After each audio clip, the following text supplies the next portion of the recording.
139 സങ്കീർത്തനത്തിന് 1-2. Psalms 139.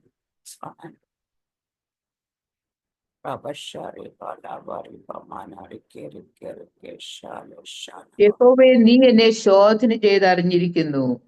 ഞാൻ ഇരിക്കുന്നതും എഴുന്നേൽക്കുന്നതും നീ അറിയുന്നു. എന്റെ നിരൂപണം നീ ദൂരത്ത് നിന്ന് ഗ്രഹിക്കുന്നു. സ്തോത്രം. ഹല്ലേലൂയ. താഴോട്ട് നോക്കിക്കഴിഞ്ഞാല് ദൈവം നമ്മളെ മുഴുവനായി അറിയുന്നത് തന്നെയാണ് സങ്കീർത്തനക്കാരൻ പറയുന്നത്. കാരണം ഇവിടെ യഹോവയെ നീ എന്നെ ശോധന ചെയ്ത് അറിഞ്ഞിരിക്കുന്നു. ഹല്ലേലൂയ. നമ്മളെ ദൈവം ശോധന ചെയ്ത് അറിഞ്ഞിരിക്കുന്നു. എപ്പോ നമ്മൾ അറിഞ്ഞെന്ന് ചോദിച്ചാൽ നമ്മളെ നമ്മൾ ഇരിക്കുന്നതിന് മുമ്പ് അമ്മയുടെ ഉയർത്തി ഉരുവാകുന്ന മുമ്പ് നമ്മൾ അറിഞ്ഞ ദൈവമാണ്. ലോകസ്ഥാപനത്തിന് മുമ്പ് നമ്മളെ കണ്ട ദൈവം.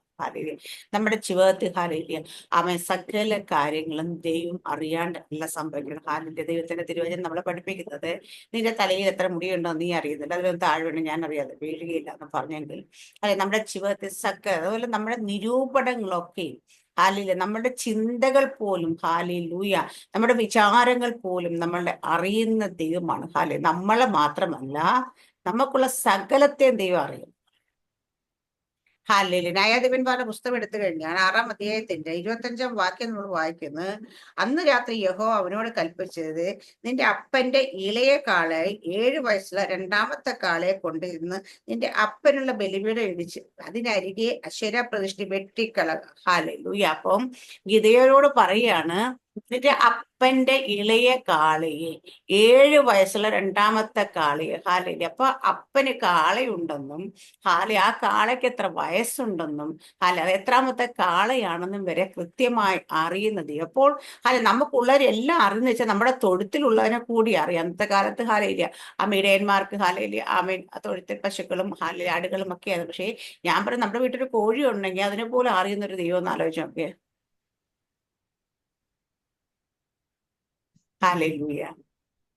ചിന്തിച്ചു നോക്കിയാൽ എത്ര വലിയ ദൈവം. നമ്മുടെ വീട്ടിൽ നമ്മളെ അറിയാം, നമ്മുടെ മക്കളെ അറിയാം, അല്ലെ നമ്മുടെ വീട്ടിലുള്ളവരെയൊക്കെ അറിയാമെന്ന് പറയുന്നതല്ല. ഇവിടെ പറയുന്ന തൊഴുത്തിലുള്ള കാളയും ആ കാളയ്ക്ക് എത്ര പ്രായമുണ്ട്, ഈ കാള രണ്ടാമത്തെ കാളയാണ്, ഇളയ കാളയാണ്, 7 വയസ്സ് പ്രായമുണ്ടെന്നും അറിയുന്ന ദൈവം. അപ്പൊ ദൈവത്തിന് അറിയാത്തതായിട്ട് നമ്മുടെ ജീവിതത്തിൽ എന്തെങ്കിലും ഉണ്ടോ? നമ്മൾ ചിലപ്പോഴൊക്കെ വിചാരിക്കും, ദൈവമേ എന്താ കർത്താവെ ഇങ്ങനെ, അല്ലെങ്കിൽ എന്താ അവരെന്നോട് ഇങ്ങനെ, അല്ലെ ഇവരെന്നോട് ഇങ്ങനെ. ഹല്ലേലൂയ. അങ്ങനെ ഇങ്ങനെ എന്നൊക്കെ നമ്മൾ പരാതി മനസ്സിലൊക്കെ ഇരുന്ന് പറയുമ്പോൾ അപ്പൊ നമ്മുടെ വിചാരം ദൈവത്തിനൊന്നും അറിയത്തില്ല, അല്ലേ? ഹല്ലേലൂയ. നമ്മളെ പലരും ഒറ്റപ്പെടുത്തുമ്പോൾ, അകറ്റി നിർത്തുമ്പോൾ, വിട്ടുകളയുമ്പോഴൊക്കെ നമ്മുടെ ചിന്ത എന്താ വെച്ചാൽ, അയ്യോ ദൈവമേ എന്താ ദൈവമേ ഇങ്ങനെ, എന്താ ദൈവമേ ഇങ്ങനെ. കാരണം ഇത് ദൈവം അറിയാണ്ടാണോ സംഭവിച്ചെന്ന് പക്ഷെ ദൈവം അറിയാതെ അല്ല, ദൈവം അറിഞ്ഞാണ് ഇത് സംഭവിച്ചിരിക്കുന്നത്. അങ്ങനെ ചില ഒറ്റപ്പെടലുകൾ, ചില മാറ്റി നിർത്തലുകൾ, ചില നിന്ദകൾ, ചില പരിഹാസങ്ങൾ നമ്മുടെ ജീവിതത്തിൽ നിൽക്കുമ്പോഴൊക്കെ നമ്മൾ അറിയണം, ഇത് ദൈവം നമുക്ക് വേണ്ടിയിട്ട് അറിഞ്ഞുകൊണ്ട് തന്നെ നമ്മൾ ഇതിനെ ഏൽപ്പിച്ചു കൊടുത്തിരിക്കുക. ഹല്ലേലൂയ. മുന്നമേ ദൈവത്തിന് അറിയാം, ഇതുപോലൊരു സിറ്റുവേഷൻ നിങ്ങൾ കടന്നു, അല്ലെങ്കിൽ നീ കടന്നു പോകേണ്ട ആവശ്യകതയുണ്ട്. അവിടെ ആ സിറ്റുവേഷൻ നമ്മുടെ ജീവിതത്തിൽ വരുമ്പോൾ നമ്മൾ പതറി പോവാതിരിക്കാൻ വേണ്ടി നമ്മൾ എന്ത് ചെയ്യുന്ന വെച്ചാൽ കുറച്ചൊക്കെ ട്രെയിൻ ചെയ്ത് അതിനെ ഫേസ് ചെയ്യാൻ പാകത്തിൽ ആക്കിയിട്ട് നമ്മളവിടെ കൊണ്ടു നിർത്തുന്നു. അല്ലേ? ഓൾ ഓഫ് എ സഡൻ കൊണ്ടുവന്ന് ആരെയും പിടിച്ച് കാരാഗ്രഹത്തിലേക്ക് ദൈവം ഇടിപ്പിക്കത്തില്ല. കാരണം പത്രോസിനെ കാരാഗ്രഹത്തെ അടയ്ക്കുന്ന മുമ്പ് ദൈവത്തിന് അറിയാതെ പത്രോസിനെ കാരാഗ്രഹത്തെ അടച്ച പത്രോസ് സുഖമായി കിടന്നുറങ്ങുന്ന ഒരു അവസ്ഥയിലേക്ക് പത്രോസിനെ എത്തിച്ചു. അതിന് പത്രോസ് എന്തായിരുന്നു നമുക്കറിയാല്ലേ? അടിയെന്ന് പറഞ്ഞ ഓടുന്ന ആ ഒരു സ്വഭാവം ഉണ്ടായിരുന്ന പോലെ നമുക്ക് യേശു കർത്താവിനെ അവൻ പിടിച്ചോടെ രാത്രി ഞാൻ ഈ മനുഷ്യനെ അറിയത്തില്ലെന്ന് പറയും 3 പ്രാവശ്യം തള്ളി പറഞ്ഞ പത്രോസ് കാരാഗ്രഹത്തിൽ ചെന്ന് പടയാളികളുടെ ഇടയിൽ ചങ്ങല ധരിച്ച് കൂർഗം വലിച്ചെടുന്നുറങ്ങിയതായത്. ദൂതൻ വന്ന് തട്ടി കൊടുത്തിട്ട് കൊല്ലാതെ. കാരണം ആ ഒരു അവസ്ഥയിലേക്ക് പൗലോസിന്റെ മൈൻഡിനെ ദൈവം സെറ്റ് ചെയ്ത് ഉറപ്പിച്ചു, ബലപ്പെടുത്തി, എന്നിട്ട് അവിടെ കൊണ്ടെത്തി ഇട്ടത്. അല്ലാത്ത പഴയ പത്രോസിനെ കൊണ്ടിട്ട് പത്രോസ് അവിടെ കിടന്ന് ഉറങ്ങുമായിരുന്നു? ഉറങ്ങത്തില്ല. പിടിക്കുമ്പോ തന്നെ പകുതി പോയതിനൊക്കെ കാണാം. പക്ഷെ അവിടെ അല്ല ബലമുള്ള ഒരാൾ. അപ്പൊ അതുപോലെ നമ്മുടെയൊക്കെ ജീവിതത്തിലൂടെ ദൈവം നമ്മളെ കൊണ്ടുപോകുമ്പോൾ ഹല്ലേലൂയ അപ്പൊ നമ്മളെ ബലപ്പെടുത്തി. ഇവിടെ നമുക്ക് ഗിദെയോന്റെ കാര്യം നമുക്കറിയാം. ഗിദെയോനെ ദൈവം വിളിക്കുന്നത്, ഗിദെയോനെ ദൈവം ഒരു ടാസ്ക് ഏൽപ്പിക്കുന്നത്, ഗിദെയോൻ അത് കഴിയുമ്പോഴും ഹല്ലേലൂയ ഗിദെയോന്റെ അപ്പന്റെ കാളയെ യാഗം കഴിക്കാൻ എല്ലാം പറഞ്ഞിട്ട് ഹല്ലേലൂയ പിന്നീട് ഗിദെയോൻ ഇങ്ങോട്ട് അടയാളം ചോദിക്കുന്നതൊക്കെ നമുക്ക് എല്ലാവർക്കും അറിയാം. തോല് നനഞ്ഞിരിക്കണമെങ്കിൽ. പക്ഷേ അവിടെ കഴിഞ്ഞതിന് ശേഷം ഗിദെയോന് ഹല്ലേലൂയ ദൈവം ഇതെല്ലാം പറഞ്ഞിട്ടും ആൾക്കാരെ എല്ലാം കൊടുത്തു. 300 നക്കി കുടിക്ക് 300 തിരഞ്ഞെടുത്തു. എന്നിട്ട് ഗിദെയോന്റെ ഉള്ളിൽ ഭയമുണ്ടെന്ന് മനസ്സിലാക്കിയ ദൈവം. അതായത് നമ്മുടെ നിരൂപണങ്ങളെ പോലും അറിയുന്ന ദൈവം. ന്യായാധിപന്മാരുടെ പുസ്തകം എടുത്തു സിസ്റ്റർ 6-7 അധ്യായമൊക്കെയാണ്. അപ്പൊ അന്നേരം പറയാ ഇപ്പൊ ഗിദെയോനെ ദൈവം വിളിച്ചു. ഹാലലി അപ്പൊ നിന്നെ ഞാൻ തെരഞ്ഞെടുത്തു ഇതെല്ലാം പറഞ്ഞു. ഹാലലി അപ്പന്റെ ബലിപീഠത്തെ ഇടിച്ചു കളഞ്ഞ് യാഗപീഠമൊക്കെ പണിയിച്ച് അതിനുശേഷം ഇസ്രായേൽ ജനത്തെ കൂട്ടി വരുത്തുന്നുണ്ട്. ഹാലലി അതിൽ നിന്ന് ഹാലലി നക്കി കുടിക്കുന്ന 300 മധ്യ ഇതെല്ലാം തെരഞ്ഞെടുപ്പ് നടന്നു എന്ന് വെച്ചാൽ ഗിദെയോനെ ദൈവം അപ്പോയിന്റ് ചെയ്ത് എന്തിനു വേണ്ടിയിട്ട്? ഇസ്രായേൽ ജനത്തെ വിടുവിച്ചെടുക്കാൻ വേണ്ടിയിട്ട്. പക്ഷെ എന്നിട്ടും ഗിദെയോന്റെ ഉള്ളത്തിൽ ഹാലലി ഭയമുണ്ടെന്ന് മനസ്സിലാക്കിയ ദൈവം. ഗിദെയോൻ പറഞ്ഞായിരുന്നു ദൈവത്തിന് ഭയമുണ്ടെന്ന് ഇല്ല. പക്ഷെ ആ നിരൂപണം അറിഞ്ഞിട്ട് ഹാലയുടെ ദൈവം എന്ത് ചെന്നാ 7-9 വായിച്ച സിസ്റ്റർ. 7-ാം അധ്യായത്തിന് 9 തുടങ്ങിയിട്ട് ന്യായാധിപന്മാരുടെ പുസ്തകം. അന്ന് രാത്രി യഹോവ അവനോട് കൽപ്പിച്ചത്, എഴുന്നേറ്റ് പാളയത്തിന് നേരെ ഇറങ്ങിച്ചെല്ലുക, ഞാൻ അത് നിന്റെ കയ്യിൽ ഏൽപ്പിച്ചിരിക്കുന്നു. ഇറങ്ങിച്ചെല്ലുവാൻ നിനക്ക് പേടിയുണ്ടെങ്കിൽ നീ നിന്റെ ബാല്യക്കാരനായ പൂരയും കൂടെ പാളയത്തിലേക്ക് ഇറങ്ങിച്ചെല്ലുക. എന്നാൽ അവർ സംസാരിക്കുന്നത് എന്തെന്ന് നീ കേൾക്കും. അതിന്റെ ശേഷം പാളയത്തിന്റെ നേരെ ഇറങ്ങിച്ചെല്ലുവാൻ നിനക്ക് ധൈര്യമുണ്ടാകും. അങ്ങനെ അവനും അവന്റെ ബാല്യക്കാരനായ പൂരയും പാളയത്തിൽ ആയുധപാണികളുടെ സമീപത്തോളവും ഇറങ്ങിച്ചെന്നു. എന്നാൽ മിദ്യാന്യരും അമാലക്യരും കിഴക്ക് ദേശക്കാരൊക്കെയും വെട്ടുക്കിളി എന്ന പോലെ അസംഖ്യമായി താഴ്വരയിൽ കിടന്നിരുന്നു. അവരുടെ ഒട്ടകങ്ങളും കടൽക്കരയിലെ മണൽ പോലെ അസംഖ്യമായിരുന്നു. ഗിദെയോൻ ചെല്ലുമ്പോൾ ഒരുത്തൻ മറ്റൊരുത്തനോട് ഒരു സ്വപ്നം വിവരിക്കുകയായിരുന്നു. ഞാനൊരു സ്വപ്നം കണ്ടു. ഒരു യവയപ്പം മിദ്യാന്യരുടെ പാളയത്തിലേക്ക് ഉരുണ്ടുവന്നു കൂടാരം വരെ എത്തി അതിനെ തള്ളി മറിച്ചിട്ട് അങ്ങനെ കൂടാരം വീണു കിടന്നു എന്ന് പറഞ്ഞു. അതിന് മറ്റവൻ, ഇത് യോവാശിന്റെ മകനായ ഗിദെയോൻ എന്ന ഇസ്രായേലിന്റെ വാളല്ലാതെ മറ്റൊന്നുമല്ല. ദൈവം മിദ്യാന്യെയും ഈ പാളയത്തെ ഒക്കെയും അവന്റെ കയ്യിൽ ഏൽപ്പിച്ചിരിക്കുന്നു എന്ന് ഉത്തരം പറഞ്ഞു. സ്തോത്രം. ഹല്ലേലൂയ. അപ്പൊ അന്ന് രാത്രി യഹോവ അവനോട് കൽപ്പത്തി, എഴുന്നേറ്റ് പാളയത്ത് നേരെ ഇറങ്ങി ചെല്ലുക, അത് ഞാൻ നിന്റെ കയ്യിൽ ഏൽപ്പിച്ചിരിക്കുന്നു. എന്നിട്ട് പറയാ, ഇറങ്ങിച്ചെല്ലാൻ നിനക്ക് പേടിയുണ്ടെങ്കിൽ നീ നിന്റെ ബാല്യക്കാരനെ പൂരയും കൂടെ പാളയത്തിലേക്ക് ഇറങ്ങിച്ചില്ല. അപ്പം ഹല്ലേലൂയ ദൈവം പാളയത്തിലേക്ക് ഇറങ്ങി ചെല്ലാൻ പറയുമ്പോഴും ഗിദെയോൻ അതിന് പോലും ഭയമാണ് തിരിച്ചറിയുന്ന ദൈവം പറയാം, ആ പേടിയാണ്, നീ വിഷമിക്കണം, നീ ഒരാളെ കൂടെ കൂട്ടിക്കും. ഹല്ലേലൂയ. നമ്മുടെ ദൈവം അങ്ങനെയാണ്. ഹല്ലേലൂയ. നീ പേടിയാണെങ്കിൽ നീ ഒരു കാര്യം ചെയ്യ്, ഇന്നാളെ കൂടെ വിളിച്ചു. നീ ഒറ്റയ്ക്ക് പോയി, നീ ഒറ്റയ്ക്ക് തന്നെ പോകണമെന്ന് വാശി പിടിക്കുന്ന ദൈവമല്ല നമ്മുടെ ദൈവം. നമ്മുടെ ദൈവം നമ്മുടെ ഉള്ളങ്ങളെ, നമ്മളെ നിരൂപണങ്ങളെ അറിഞ്ഞ് ഹല്ലേലൂയ നമ്മളെ ആശ്വസിപ്പിക്കുകയും അതിന് നമ്മളെ സഹായിക്കുകയും ചെയ്യുന്ന ദൈവമാണ്. ഹല്ലേലൂയ. സ്തോത്രം. അപ്പൊ നമ്മുടെ ഉള്ളങ്ങള്, നമ്മുടെ സങ്കീർത്തനം നമ്മൾ വായിച്ച നമ്മുടെ നിരൂപണങ്ങളൊക്കെ അവൻ അറിയുന്നു. ഗിദെയോൻ പറയുന്നില്ല, പക്ഷെ ഗിദെയോന്റെ ഉള്ളം അറിഞ്ഞ ദൈവം ഒരു സൊല്യൂഷൻ കൊടുക്കണം. കാരണം ഗിദെയോനെ കൊണ്ട് ചെയ്യിച്ചെടുക്കേണ്ട ഒരു കാര്യം ദൈവത്തിന് ഗിദെയോനെ കൊണ്ട് തന്നെ ചെയ്യിച്ചെടുക്കണം. ചിലപ്പോൾ അതിനെക്കാട്ടി ധൈര്യശാലികളെ ആൾക്കാർ ചിലപ്പോൾ അവിടെ കണ്ടേക്കും. ഹല്ലേലൂയ. പക്ഷേ ദൈവം ഇവിടെ ഗിദെയോനെ തെരഞ്ഞെടുത്തത് ഇസ്രായേൽ ജനത്തെ വിടുവിക്കാനായിട്ട്. ഹല്ലേലൂയ. ഗിദെയോനെ തെരഞ്ഞെടുത്തപ്പോൾ ഗിദെയോനെ കൊണ്ട് തന്നെ ചെയ്യിക്കാൻ വേണ്ടിയിട്ട് ദൈവം ഗിദെയോൻ ചോദിച്ച അടയാളങ്ങളെല്ലാം കൊടുത്തിട്ടും ഗിദെയോന്റെ ഹൃദയം വിശ്വസിച്ച് കുറച്ചില്ല എന്ന് ദൈവത്തിന് മനസ്സിലായി. അപ്പൊ നമ്മുടെ ജീവിതത്തിൽ ചില കേട്, നമ്മുടെ ജീവിതത്തിൽ അവിശ്വാസം ഒക്കെ നിൽക്കുമ്പോൾ ദൈവത്തിനേറെ ഇവരുടെ ഹൃദയം വിശ്വസിച്ചിട്ടില്ല, അല്ലെങ്കിൽ ഞാൻ പറഞ്ഞ വാഗ്ദത്തങ്ങൾ നടക്കുമെന്നുള്ള കാര്യം ഉറപ്പ് വന്നിട്ടില്ല എന്നൊക്കെ തോന്നുവാണെങ്കിൽ നമ്മുടെ ദൈവം നീ വിശ്വസിക്കാത്തതുകൊണ്ട് നിനക്ക് ഞാൻ തരുത്തില്ല എന്നൊന്നല്ല ദൈവം പറയുന്നത്. എന്താ നമ്മളെ വിശ്വസിപ്പിക്കാൻ വേണ്ടുന്ന കാര്യങ്ങൾ കൂടെ ദൈവം നമുക്ക്. നമ്മൾ നേരത്തെ മറിയയുടെ എലിശബത്തിന്റെ ഭാഗമൊക്കെ ചിന്തിച്ചു. മറിയോട് ദൂതൻ വന്ന് പറയുന്നു. ഇതൊക്കെ കേട്ട് മറിയയുടെ ഹൃദയത്തിൽ അതങ്ങോട്ട് ഉൾക്കൊള്ളാൻ പറ്റാഞ്ഞപ്പോൾ ഒരു അടയാളം കൂടെ കൊടുക്കുന്ന, എലിശബത്ത് നിന്റെ ചാർച്ചക്കാരി എലിശബത്തിന് 6-ാം മാസം, അവൾ മച്ചിയായിരുന്നു, അവൾക്ക് ഇത് 6-ാം. ഇത് പറയുമ്പോൾ മറിയയുടെ ഹൃദയത്തിൽ ഭയങ്കര എന്താ പറയാ, ആ കേട്ട ദൂതനോട് അങ്ങ് പ്രതികരിക്കാൻ തോന്നി. ഹാലേലിയ. മച്ചയായിരുന്ന എലിസബത്ത് ഹാലേലിയ ഗർഭം ധരിച്ചെങ്കിൽ അല്ല ദൈവത്തിന് അസാധ്യമായിട്ട് ഒരു കാര്യമില്ലെന്ന് ചിന്തിക്കുക. അതുപോലെ ഇവിടെ ആ ഹൃദയത്തെ അറിഞ്ഞ്, ആ ഹൃദയത്തിന്റെ നിരൂപണങ്ങൾ അറിഞ്ഞ് ഹാലേലി അതിനെ ഉറപ്പിക്കുന്ന ഒരു ദൈവം. ഹാലയുടെ ദൈവനോട് പറയാം, നിനക്ക് ഭയമാണെങ്കിൽ ഹാലേ നീ നിന്റെ പാലേക്കാനെ കൂടെ കൂട്ടിക്കൊണ്ട് പോ. അവിടെ ചെല്ലുമ്പോഴാണ് അവിടെ ചെല്ലുമ്പോൾ എന്താണ് ഗിദെയോൻ കേൾക്കുന്ന? അവർ രണ്ടുപേരും കണ്ട ഒരു സ്വപ്നത്തെ കുറിച്ച് പറയുകയാണ്. അല്ലെ, ഒരാൾ കണ്ട സ്വപ്നം അടുത്തവരോട് വിവരിക്കുക. ഞാൻ ചോദിക്കുന്നത് അവൻ സ്വപ്നം കാണുന്നതിന് മുമ്പ് അവൻ ഇന്ന സ്വപ്നം കാണാൻ പോകുന്നു എന്നറിയുന്ന ദൈവം. ഹാലേലൂയ. നമ്മുടെയൊക്കെ ജീവിതത്തിൽ ഹാലേലൂയ നമ്മളൊക്കെ ഒരു സ്വപ്നമൊക്കെ കണ്ടു കഴിയുമ്പോഴേക്ക് രാവിലെ എഴുന്നേറ്റിരിക്കുമ്പോൾ അയ്യോ നമ്മളൊരു സ്വപ്നം കണ്ടല്ലോ എന്നൊക്കെ പറയും. പക്ഷെ ദൈവത്തിനറിയാം. സാറാമ്മ സിസ്റ്റർ, നിങ്ങള് 13-ാം തീയതി വെളുപ്പിനെ രാവിലെ 1 മണിക്ക് കിടന്ന് ഉറക്കത്തിൽ കിടക്കുമ്പോൾ ഹാലേലൂയ ഇന്ന സ്വപ്നം കാണുമെന്ന് നേരത്തെ ദൈവത്തിന് അറിയാം. ഹാലേലൂയ. നമ്മൾ വിചാരിക്കും ഇതൊക്കെ ഇങ്ങനെ ചുമ്മാ ഇങ്ങനെ നമ്മുടെ ചിന്തകൾ കാരണമൊക്കെ കയറി. ഈയിടെയായിട്ട് ഞാൻ കുറേ സ്വപ്നം കാണുന്നുണ്ട് കേട്ടോ ഹാലേലൂയ. എല്ലാം പക്ഷെ നമുക്ക് വിശ്വസിക്കാൻ പറ്റാത്ത രീതിയിലുള്ള സ്വപ്നം ആയതുകൊണ്ട് ഞാൻ കർത്താവ് ഇതൊക്കെ എന്തുവാ ഇതിങ്ങനെ സംഭവിക്കും, അങ്ങനെയാണ് ഇങ്ങനെ അതൊക്കെ ഞാൻ ചോദിക്കാറുണ്ട് ഇപ്പൊ ഇടയ്ക്ക് കേട്ടിട്ട്. ഹാലേലൂയ. അപ്പം നമ്മുടെ ജീവിതത്തിൽ സ്വന്തം ബുദ്ധി കൊണ്ട് ചിന്തിച്ചാൽ നടക്കാത്ത ചില കാര്യങ്ങളൊക്കെയാണ് നമ്മൾ സ്വപ്നത്തിലൂടെ കാണുന്നത്. ഹാലേലൂയ. അപ്പൊ അതുകൊണ്ട് ഞാൻ അതൊക്കെ ഒരു സൈഡിലേക്ക് മാറ്റി വെക്കും. ഹാലേലൂയ. പക്ഷേ ദൈവം അറിയാണ്ടല്ല നമ്മുടെ ജീവിതത്തിൽ സ്വപ്നം പോലും വരുന്നത്. മനസ്സിലായില്ലേ?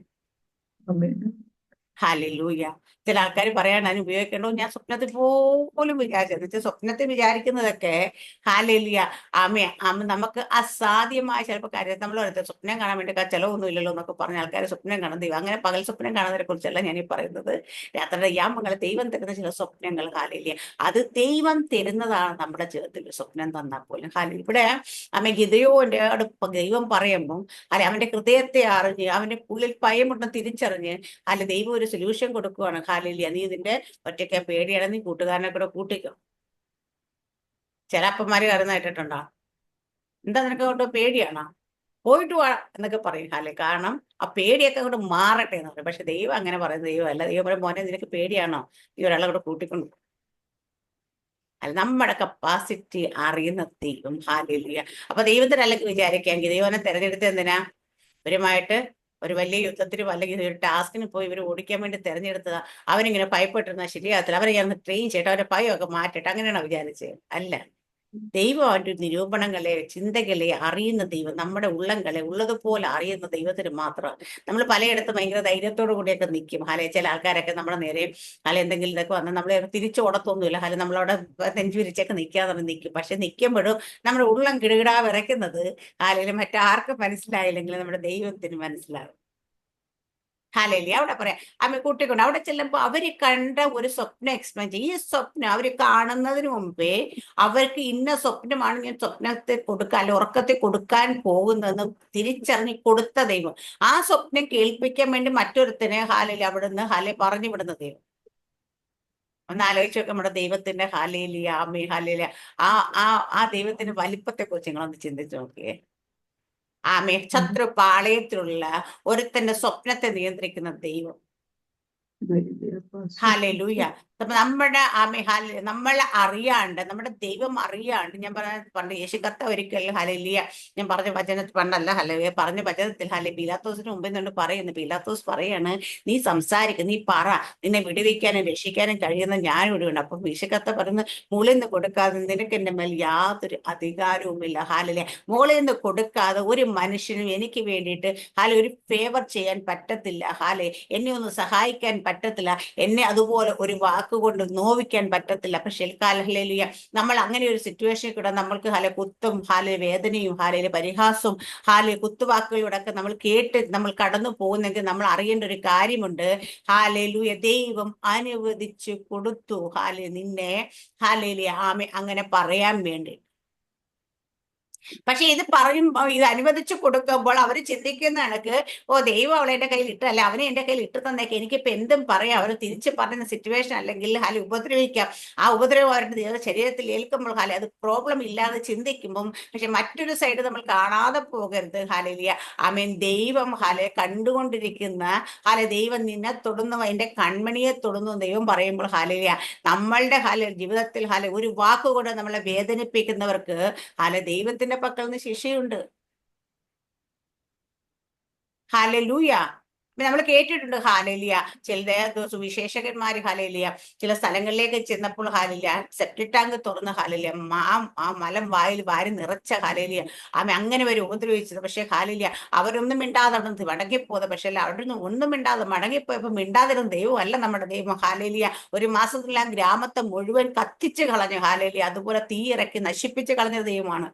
അപ്പം നമ്മൾ അറിയാത്ത ഒരു കാര്യമുണ്ട്. നമ്മളെ തൊടുമ്പോൾ നമ്മളെ വല്ലതും പറയുമ്പോൾ പരിഹസിക്കുമ്പോൾ നിന്ദിക്കുമ്പോൾ ചിലപ്പോൾ തിരിച്ച് പറയാൻ നമുക്ക് ചിലപ്പോൾ കഴിയുന്ന വരില്ല. അങ്ങനെ നമ്മൾ മിണ്ടാതിരിക്കുകയാണെങ്കിൽ നമ്മുടെ ജീവിതത്തിൽ വരുന്ന ഓരോ കാര്യങ്ങൾക്കും ചോദിച്ച് എണ്ണി ചോദിക്കുന്ന ഒരു ദൈവമുണ്ട്. ദൈവം നമ്മളെ സ്നേഹിക്കുന്ന അങ്ങനെയാ. ദൈവത്തിന്റെ മക്കളാ നമ്മള്. നമ്മളെപ്പോഴും പറയുന്ന ഒരു തട്ടാൻ അവന്റെ അലമാരയ്ക്കകത്ത് എത്ര പൊന്നിരുന്നാലും അവന്റെ കണ്ണ് എവിടെയാന്ന് ചോദിച്ചാൽ അവൻ തീയിൽ ഉരുക്കാനിട്ടിരിക്കുന്ന തീയിലിട്ടിരിക്കുന്ന പൊന്നിന്റെ മേൽ തന്നെ അവന്റെ കണ്ണ്. അതെടുത്തിട്ട് അവനത് പൊന്നവിടെ ഇട്ടിട്ട് അവൻ ഭക്ഷണം കഴിക്കാൻ പോകത്തില്ല. അവൻ സിനിമയ്ക്ക് പോകത്തില്ല, അവൻ മറ്റൊരിടത്തേക്ക് പോകത്തില്ല. കാരണം എന്താ വെച്ചാൽ അവൻ ഏറ്റവും വിലപ്പെട്ട ഒന്ന് തീക്കകത്ത് കിടക്കുക. അപ്പൊ നമ്മൾ തീയിൽ കടക്കുമ്പോൾ നമ്മുടെ ജീവിതത്തിൽ വല്ലാത്തൊരു ഭാരത്തെക്കൂടെയും ശോധനയെക്കൂടെയും വേദനയെക്കൂടെയും പോവുകയാണെങ്കിൽ ദൈവത്തിന്റെ കണ്ണ് നമ്മുടെ മേൽ തന്നെയാണ്. നമ്മൾ വിചാരിക്കും ദൈവം നമ്മളെ കാണുന്നില്ലല്ലോ, ദൈവം നമ്മളെ അറിയുന്നില്ല, നമ്മുടെ സങ്കടങ്ങൾ കേൾക്കുന്നില്ലേ, കാണുന്നില്ല. പക്ഷെ ഇവിടെ ഗിദെയോൻ അവിടെ ചെല്ലുമ്പോൾ അവർ രണ്ടുപേരും കൂടെ ഒരു സ്വപ്നം അപ്പൊ ഗിദെയോൻ ചെല്ലുമ്പോൾ മറ്റൊരുത്തനോട് ഒരു സ്വപ്നം വിവരിക്കുന്നു. അപ്പൊ ഗിദെയോൻ ചെല്ലുന്നതിന് മുമ്പ് ഒരു സ്വപ്നം കണ്ടു കഴിഞ്ഞ സ്വപ്നത്തെ എക്സ്പ്ലെയിൻ ചെയ്യുന്ന എന്താ ഒരു യവയപ്പം ഉരുണ്ട് വരുന്നത്. ഗിദെയോൻ ചെല്ലുമ്പോൾ മറ്റൊരു സ്വപ്നം വിവരിക്കുന്നത്, ഞാനൊരു സ്വപ്നം കണ്ടൊരു യവയപ്പം വിദ്യാന്റെ പാളയത്തിൽ ഉരുണ്ട് കൂടാരം വരെ എത്തി അതിനെ തള്ളി മറിച്ചിട്ട് എങ്ങനെ കൂടാരം വീണ് കിടന്നു എന്ന് അതിന് മറ്റും. ഇത് യോവാശിന്റെ മകനായ ഗിദെയോൻ എന്ന ഇസ്രായേലിന്റെ വാളല്ലാതെ മറ്റൊന്നുമല്ല. ഗിദെയോനെ ശത്രുപാളയത്തിൽ ദൈവം പ്രസിദ്ധമാക്കിയിരിക്കുക. ഗിദെയോൻ അപ്പോഴും ഭയം കാരണം ഒരിടത്ത് മാറിയിരിക്കുമ്പോൾ കൂട്ടിനൊരാളെ കൂടെ പറഞ്ഞു വിടുമ്പോൾ അവിടെ ചിലപ്പോൾ കേൾക്കുന്നത് അവിടുത്തെ മിദ്യാന പാളയത്തിലുള്ള ഒരു പറയാ, അത് യോവാശിന്റെ മകനെ ഗിദെയോന്റെ വാളല്ല ഒന്നുമില്ല. അപ്പൊ ഗിദെയോൻ എന്തോ ഒരു വലിയ സംഭവമായിട്ട് ദൈവം അവരുടെ ഉള്ളിൽ കൊടുത്തേക്കുക. നമ്മളിവിടെ നമ്മളുടെ അവിടെ പേടിച്ചൊതുങ്ങിയിരിക്കുമ്പം ശത്രു പാളയത്തിൽ പറയുകയാണ്, അയ്യോ ആ താറാമയുണ്ടല്ലോ, അയ്യോ അവര് ഭയങ്കര ഇതാട്ടോ, ഇവിടേക്ക് വന്നു കഴിഞ്ഞാൽ അത് അങ്ങനെ തകർത്ത് കളി എന്ന് പറയുന്ന രീതി ശത്രു പാളയത്തിൽ സംസാരം ഇതാണ്. പക്ഷെ നമ്മളിവിടെ എവിടെയോ ഒതുങ്ങി മൂലയ്ക്ക് ഇരിക്കുകയാണ്. ശത്രു പാളയത്തിലേക്കൊന്ന് കയറി ചെല്ലണം. ഒന്ന് മറഞ്ഞു നിന്നാ കേൾക്കാൻ ശത്രു പാളയത്തിൽ നമ്മളെ കുറിച്ച് എന്താ പറയുന്നത്. ഇവിടെ ശത്രുപാളയത്തിൽ ഇത് കേട്ടതും ഗിദെയോന്റെ വാളല്ല മറ്റു ദൈവം മിദ്യാനി പാളയത്തേക്ക് അവന്റെ കൈ ഏൽപ്പിച്ചിരിക്കുന്ന ഉത്തരം പറയാ. ഇദ്ദേഹം പേടിച്ച് പറിച്ചവിടെ ഇരിക്കുക. ഇവിടെ പറയുന്ന ഒരു ശത്രുപാളയത്തിൽ പറയാ, ഈ ശത്രുപാളയത്തെയും അവന്റെ കയ്യിൽ ഇത് ദൈവം മിദ്യാനെയും ശത്രുപാളയത്തെ അവന്റെ കയ്യിൽ ഏൽപ്പിച്ചിരിക്കുന്നത്. വെച്ചാൽ ഇനി വന്ന് യുദ്ധം ചെയ്ത് അവൻ ജയിച്ചോണ്ട് പോകുന്നല്ല, അവന്റെ കൈ ദൈവം ഓൾറെഡി കൊടുത്തു കഴിഞ്ഞു. നമുക്ക് ദൈവം തന്നു കഴിഞ്ഞു. അതുകൊണ്ട് ദൈവം പറയുന്നത്, സ്വർഗത്തിലെ സകല ആത്മീയ അനുഗ്രഹത്താലും ക്രിസ്തു യേശു നമ്മെ അനുഗ്രഹിച്ചിരിക്കുന്നു. ഇനി അനുഗ്രഹിക്കാം എന്നല്ല, അനുഗ്രഹിക്കാൻ പറ്റുമെന്ന് നോക്കട്ടെ എന്നല്ല. ഞാൻ അനുഗ്രഹിച്ചിരിക്കുന്നു. ഇവിടെ പറഞ്ഞ മിഥ്യാരെ അവന്റെ ഈ പാളയത്തെയും അവന്റെ കയ്യിൽ ദൈവം കൊടുത്തിരിക്കുന്നു. അപ്പൊ അവിടെ ഒന്നും സംഭവിച്ചിട്ടില്ല. അവിടെ ഗിദെയോൻ ഇവരുടെ നേരെ യുദ്ധത്തിനിറങ്ങി പുറപ്പെട്ടിട്ട് പോലുമില്ല. അതിനു മുമ്പ് കാണുന്ന സ്വപ്നം അവർ എക്സ്പ്ലെയിൻ ചെയ്യുമ്പോൾ ഇത് അവന്റെ കയ്യിൽ ഏൽപ്പിച്ചിരിക്കുന്നു. ഇത് കേട്ടപ്പോ ഗിദെയോന് ധൈര്യമായി, അയ്യോ ദൈവമേ എന്നങ്ങോട്ട് പോകാം. നമ്മൾ കാണുന്നുണ്ട് ഗിദെയോൻ പോയിട്ട് ഇത് യുദ്ധം ചെയ്യാതെ യുദ്ധത്തെ ജയിപ്പിക്കുന്ന ദൈവത്തെ നമ്മൾ കാണാം. ചില സ്ഥലങ്ങളിൽ നമ്മൾ യുദ്ധം ചെയ്യാതെ യുദ്ധത്തെ ജയിപ്പിക്കുന്ന ദൈവം.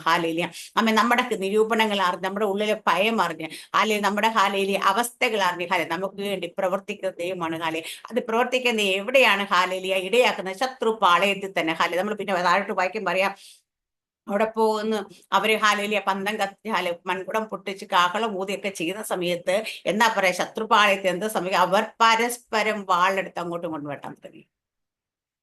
ഗിദെയോൻ യുദ്ധം ചെയ്യുന്നതേ ഇല്ല. ചെയ്യുന്നുണ്ടോ സിസ്റ്ററുടെ? യുദ്ധം ചെയ്യുന്നതായിട്ട് കാണുന്നുണ്ടോ? ഇല്ല. യുദ്ധം ചെയ്യുന്നതില്ല. ഗിദെയോൻ എന്താ ചെയ്തേ? ഹാലേലിയ കാഹളം ഊതി. ദൈവം പറഞ്ഞു കണക്ക്. ഹാലേലിയ മൺകുടം പൊട്ടിച്ചു. ഹാലേലൂയ.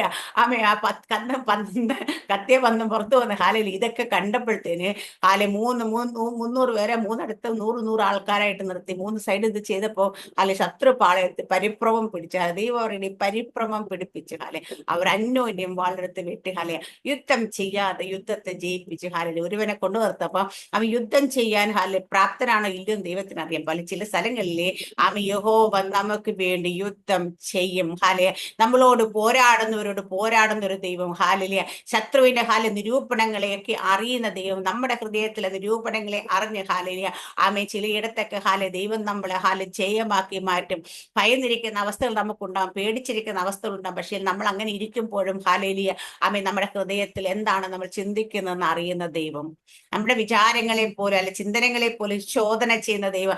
അത് ചെയ്തിട്ട് നമ്മളെ പരിഹസിച്ചും ഒറ്റപ്പെടുത്തിയും മാറ്റി നിർത്തുന്ന ദൈവമല്ല, നമ്മളെ ചേർത്ത് നിർത്തുന്ന ദൈവമാണ്. നമുക്ക് എന്ത് ബലഹീനതയുണ്ടെന്ന് കൃത്യമായി തിരിച്ചറിഞ്ഞ് ആ ബലഹീനതകളെ പരിഹരിച്ച് നമ്മളെ നടക്കാൻ പഠിപ്പിക്കുന്ന ദൈവമാണ് നമ്മുടെ ദൈവം. മാനുഷ്യമായിട്ട് എല്ലാവരും നമുക്കൊരു ബലഹീനത വരുമ്പോൾ, നമുക്കൊരു കുറവ് വരുമ്പോൾ, നമുക്കൊരു പോരായ്മ വരുമ്പോൾ തള്ളിക്കളയുന്നവരാണ്, ഒറ്റപ്പെടുത്തുന്നവരാ, മാറ്റി നിർത്തുക. പക്ഷെ ദൈവം അങ്ങനെ മാറ്റി നിർത്തത്തില്ല, ഒറ്റപ്പെടുത്തത്തില്ല, തള്ളിക്കളയത്തില്ല. നമുക്കൊരു പോരായ്മ വന്നാൽ ആ പോരായ്മയ്ക്ക് എന്താണ് പരിഹാരമെന്ന് നോക്കി അത് പരിഹരിച്ച് നമ്മളെ ഉറപ്പിച്ച് നമ്മളെ ചേർത്ത് നിർത്തുന്ന ദൈവം. നമുക്ക് കാണാം ഹാലേലൂയ, സുവിശേഷത്തിൽ നമുക്ക് കാണാം ഒരു സ്ത്രീ വ്യഭിചാരത്തിന് പിടിക്കപ്പെട്ട സ്ത്രീയെ ജനം മുഴുവൻ കല്ലെടുത്തുകൊണ്ട് എറിയാൻ ഓടിച്ചു കൊണ്ടുവരിക. കർത്താവ് യേശുക്രിസ്തുവിന്റെ പാദപീഠത്തെങ്കിലേക്ക് അവൾ വന്ന് വീഴുകയാണ്. കർത്താവ് അവിടെ എന്താ ചെയ്തത് വെച്ചാ ആ കല്ല് കൊണ്ട് എറിയാൻ വന്നവരുടെ എല്ലാം കല്ല് താഴെ ഇടിയിപ്പിച്ചിട്ട് അവളെന്ന് ചേർത്ത് കൂടെ നിർത്തിയ ദൈവം. സകല സമൂഹത്തിലുള്ള സകലരും നമ്മൾ ഒറ്റപ്പെടുത്തുമ്പോഴും നമ്മുടെ ബന്ധുക്കൾ സ്വന്തക്കാരെല്ലാം നമ്മൾ ഒറ്റപ്പെടുത്തുമ്പോഴും നമ്മൾ എറിയാൻ കല്ലും എടുത്തുകൊണ്ട് കയ്യിലെടുത്തോണ്ട് നിൽക്കുമ്പോൾ എറിയാൻ കിട്ടുന്ന അവസരം ഒന്നും പാഴാക്കാതിരിക്കുമ്പോഴും എന്റെ കർത്താവ് നമ്മളെ ചേർത്ത് നിർത്തുന്ന ദൈവമാണ്. ഹാലേലൂയ. അവിടെ നമ്മളെ അങ്ങനെ വിട്ടുകൊടുക്കുന്ന ദൈവമല്ല. അവരുടെ കൂടെ നിന്നിട്ട് നീ എറിഞ്ഞു എന്ന് പറയുന്ന ദൈവമല്ല. ദൈവമേ, നമ്മൾക്ക് ഒരു വിഷമം വരുമ്പോൾ, ഒരു പ്രതിസന്ധി വരുമ്പോൾ, പ്രതികൂലം വരുമ്പോൾ നമ്മുടെ ഹൃദയത്തിൽ സങ്കടങ്ങളെ അറിഞ്ഞ് ചിന്തകളെ അറിഞ്ഞ് നിരൂപണങ്ങളെ അറിഞ്ഞ് നമ്മളെ ചേർത്ത് നിർത്തുന്ന ദൈവം നമ്മുടെ ദൈവം. ഹാലേലൂയ. അതുകൊണ്ട് ഇത്ര വലിയൊരു ദൈവത്തെ ഇങ്ങനെ നമ്മുടെ ഹൃദയത്തെ അറിഞ്ഞ് നമ്മുടെ നിരൂപണങ്ങളെ പോലെ ദൂരത്ത് നിന്ന് ഗ്രഹിക്കുന്ന ഇങ്ങനെ ഒരു ദൈവത്തെ സേവിക്കാൻ കിട്ടിയതല്ലേ ഏറ്റവും വലിയ ഭാഗ്യം നമ്മുടെ ജീവിതത്തിൽ വന്നിരിക്കും. ഈ ലോകത്ത് എന്ത് കിട്ടിയില്ലെങ്കിലും സമ്പത്തില്ലെങ്കിലും സ്ഥാനമാനങ്ങളില്ലെങ്കിലും നമുക്ക് എന്തൊക്കെ നഷ്ടപ്പെട്ടെന്ന് പറഞ്ഞാൽ, എന്തൊക്കെ പോയെന്ന് പറഞ്ഞാൽ, എന്തെല്ലാം എന്റെ ജീവിതത്തിൽ നിന്ന് പോയെങ്കിലും എനിക്ക് വിഷയമില്ല. എന്റെ നിരൂപണങ്ങളെ പോലും അറിഞ്ഞ് എന്റെ പ്രയാസങ്ങൾ, എന്റെ പ്രതിസന്ധികൾ ആരും എന്നെ മനസ്സിലാക്കാതെ പോകുമ്പോൾ എന്നെ ഉള്ളതുപോലെ മനസ്സിലാക്കി എന്നെ ചേർത്ത് നിർത്തുന്ന ഒരു സ്വർഗസ്ഥനായ പിതാവിനെ എനിക്ക് ലഭിച്ചതാണ് എന്റെ ജീവിതത്തിൽ ഏറ്റവും വലിയ നന്മ എന്ന് പറയാൻ നമുക്ക് കഴിയണം. അതിൽ നമുക്ക് സന്തോഷിക്കാൻ കഴിയണം. ആരില്ലെങ്കിലും പെറ്റമ്മ മറന്നാലും ഞാൻ നിന്നെ മറക്കത്തില്ല എന്ന് പറഞ്ഞത് അത് ചിലപ്പോ ഒരു എന്താ പറയാ, നമുക്കൊരു വായിക്കുമ്പോൾ ഒരു പ്രാസത്തിന് വേണ്ടി ചിലപ്പോൾ എഴുതിയതാണെങ്കിലും, പക്ഷെ ഇന്ന് നമ്മൾ കാണുന്നുണ്ട് പല പെറ്റപ്പന്മാരും സ്വന്തം കുഞ്ഞുങ്ങളെ മറന്നു കളയുന്നത്, തള്ളിക്കളയുന്നത്, കൊല്ലാൻ പോലും മടിയില്ലാതിരിക്കുന്ന ഈ അവസ്ഥയിൽ കൂടെ നമ്മൾ കടന്നു പോകുന്ന അപ്പോൾ അന്ന് പറഞ്ഞ വചനം ഇന്ന് നമ്മുടെ ജീവിതത്തിൽ, നമ്മുടെയൊക്കെ ചുറ്റുപാട് നമ്മൾ കണ്ടുകൊണ്ടിരിക്കുക. അങ്ങനെ അവസ്ഥയെ കൂടെ പോലെ ഞാൻ നിന്നെ മറക്കത്തില്ല എന്ന് പറഞ്ഞ് ഞാൻ നിന്നെ എൻ്റെ ഉള്ളം കരത്തിൽ വരച്ചിരിക്കുന്ന ഉള്ളം കരത്തിലെ വരകളെ കയ്യിലെ രേഖകളെ ഒരിക്കലും മായ്ച്ചു കളയാൻ പറ്റാത്തതുപോലെ ദൈവം നമ്മളെ അതുപോലെ ചേർത്ത് നിർത്തി അങ്ങനെ ഒരു ദൈവം നമ്മുടെ കൂടെ ഉണ്ടെങ്കിൽ ഏത് പ്രതിസന്ധിയാണെങ്കിലും, ഏത് പ്രതികൂലമാണെങ്കിലും, ഏതൊക്കെ അവസ്ഥയെക്കൂടെ നമ്മൾ പോയാലും നമ്മൾ ഭയപ്പെടാതെ എനിക്കൊരു ദൈവമുണ്ട്. എന്റെ ഉള്ളങ്ങളെ ഉള്ളതുപോലെ അറിയുന്ന ഒരു ദൈവമുണ്ട്. ആ ദൈവം എന്നെ കൈവിട്ട് കളയുന്ന ദൈവമല്ല. നമ്മുടെ അവസ്ഥകൾ നന്നാകുമ്പോൾ ചേർത്ത് നിർത്തുകയും അവസ്ഥകൾ മോശമാകുമ്പോൾ തള്ളിക്കളയും ചെയ്യുന്ന ദൈവമല്ല നമ്മുടെ ദൈവം. ഏതവസ്ഥയിലും യാതൊരു വ്യവസ്ഥകളും ഇല്ലാതെ നമ്മളെ സ്നേഹിക്കുന്ന ദൈവത്തിന്റെ സ്നേഹം. സ്നേഹം. ഹാലേ, ആ സ്നേഹത്തെ അനുഭവിച്ചറിഞ്ഞുകൊണ്ട് അതിനെ മുമ്പോട്ട് പോകാം. ഈ വചനത്തെ ദൈവം എല്ലാവരെയും അനുഗ്രഹിക്കുമാറാകട്ടെ. ആമേൻ. God bless U.